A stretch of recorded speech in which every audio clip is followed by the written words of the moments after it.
Hey guys, kudala ndayithetha mina into yoba ezi titile zenu zoba ucelebrity noba ucomedian andizifuni mna, because nina nine-tendency yothatha umntu nimbeke kwi-pedestal ogqiba ni-expect into yoba makathethe, a-acte, abehave in a certain way so that nizothetha nantoni na nina ogqiba nizimele ngento yoba hayi sizii-fans. Ayizupasa ke loo nonsense leyo apha kum, ndingunyana womntu nam and ndingumntu nje nam zikhona into endiza sensitive ngazo. Ifana uba ndipowuste ipicture apha nengcoso yam bekwizimenxe ezikhala ngento yoba akafani nawe lo mntana lilahle, funeka ndingaphenduli mna because kaloku yijoke leyo. Habo bubhanxa bejoke obo ogqiba kuthiwe ndisensitive xa ndiphendula, kodwa nami ndidla ngothi bendidlala. Zange ndazenza ke mna kwezaa nto just kidding. Mna i-attitude yam kwangefresh yayinto yoba I said what I said, yithathe ngale ndlela ofuna uyithatha ngayo simenqandini. Izolo ndizipostele ividiyo phaa kulaa Facebook stories yenye out endisapotayo, ithethe kamandi enye into kulaa vidiyo ndiqonda hayi mandiyishere. Zonke angibe zingenile bula yam ansi merchandise yakho then. And ke one thing about i-stuff sakho, quality, always on top.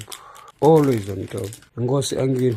Nantso le ngwabulanga eza comment is negative. Skip esinobuso bonyijani i-red flag. Ndathi ke mna ke mayifutheke ibuyele back kula red hole isuka kuyo. Next thing uthi haha ebedlala ngithemba kadlala nonina ke mna ke. Xa uyijana uzunga-understand uba isuke lapho kwalo mpendulo. But ke asikho lapho namhlanje guys. Yo hayi ke zazimenqezi woku ukrwada umzali ungenaphi. Khange nimthuke nomthuku umamalana qha ndithe yona mayifokofe iyodlala apha izawuteketiswa khona. Nothi kwipost yam ethengisa i-merchandise. Isarcasm yaziwa ndim kaloku guys, azokwazi uthetha isigezo kum ogqiba kazi ukubilela uthi ubudlala. Mtshana unye right there. Qha kaloku abantu kukho into abanga-understandiyo laa nto kuthiwa yi-context. Abantu abana-boundaries, umntu ufuna uthetha ukusa qha ngeli xesha afuna uthetha ngalo. And futhi unosuke ube-disappointed uyotshona apho ufuna utshona khona naxesha lakho kokuqala. I said what I said, ndizayiphinda nangomso. Asibiza sigxothi kule brand for ndinobuso obunabantu babo. Uba ubufuni wena cool, vala umlomo ushaye ufutheke. Akho need ye-comments ezinegative, yekele ebantwini abayifunayo.